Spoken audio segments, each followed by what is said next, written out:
How will the government shutdown affect the housing market? This is a question I've been getting this week. Let's jump in and take a look. So, when we think of government shutdown as related to the housing market, we're looking at FHA, VA, all these government based loans, and those are not being affected. There's no effect there. The biggest area that has been affected has been with the flood insurance, FEMA. So FEMA isn't operating right now, and approximately 1,300 daily home sales could be affected nationwide. We don't know what the number is yet, but if you're in a transaction that requires flood insurance, this is just a heads up. It could be affected. It could be affected by this. So, title fraud. Title fraud is becoming an issue throughout the United States, and there's a number of different ways that the scammers are coming after your property, after your home's equity. And this company here, Equity Protect, I made this landing page. If you're interested in Equity Protect and want to find out more about it, I've made this landing page sign up sheet. But protecting your home as equity is becoming a real issue. And so this company's come out, and basically what they do is they file a some sort of lien or something against title, that if someone's trying to come in and sell your house out from under you or get a mortgage against your house without your knowledge, this company is alerted and they'll stop it from happening. So if you're interested in it and want to find out more, I'll put the link to this website in the description. I signed up for it. Initially, it's a free service. If you want more in-depth coverage, they have a paid-for service. But I would like to see all of my clients that own houses sign up for this, because if there's a cheap insurance policy against protecting your home's equity, you should go check it out.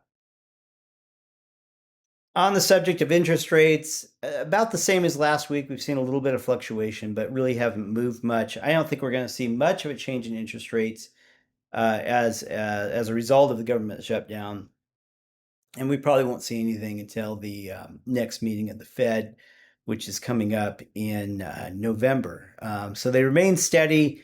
Just put in perspective, they're really at the lowest they've been all year.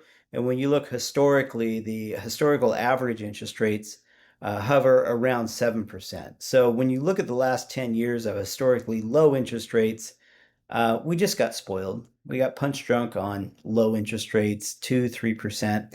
And really what it's led to is the home values where they are today, where the median home value in Sacramento is just about 500,000. And you look at that and think, gosh, who can afford a $500,000 house at 6% interest rates? And I think that's why we have so few transactions going on right now. So interest rates are good. They're not as good as they used to be, but they're the lowest they've been all year.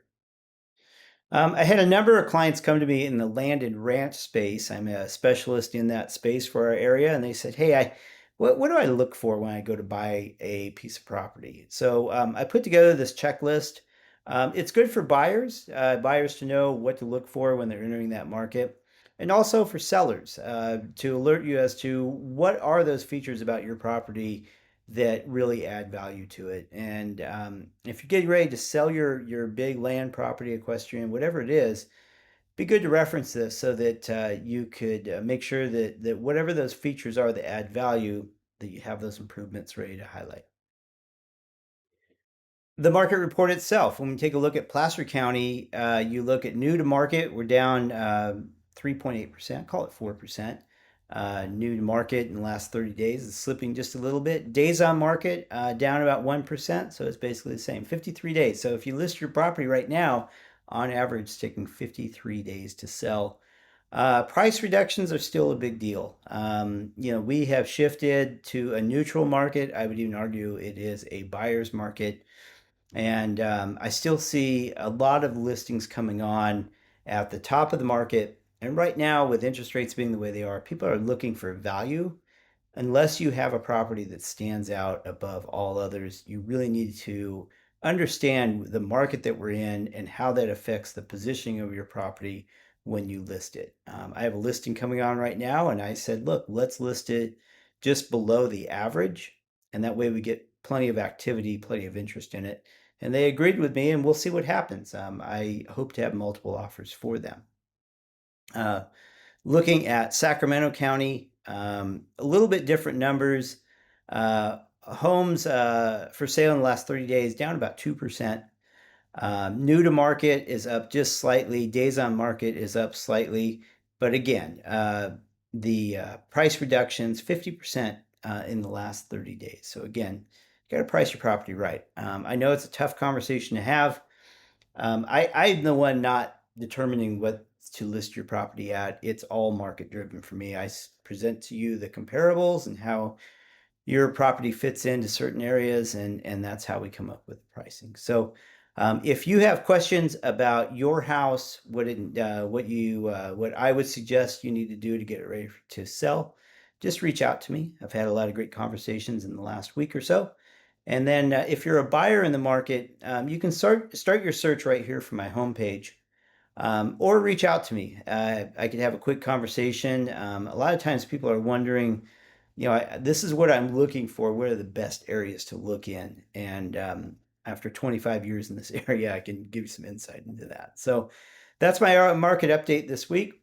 Again, reach out to me directly if you have any questions. My name's Alex with eXp Realty. I'm here in South Placer County and Sacramento County. All right, I'll catch you next week.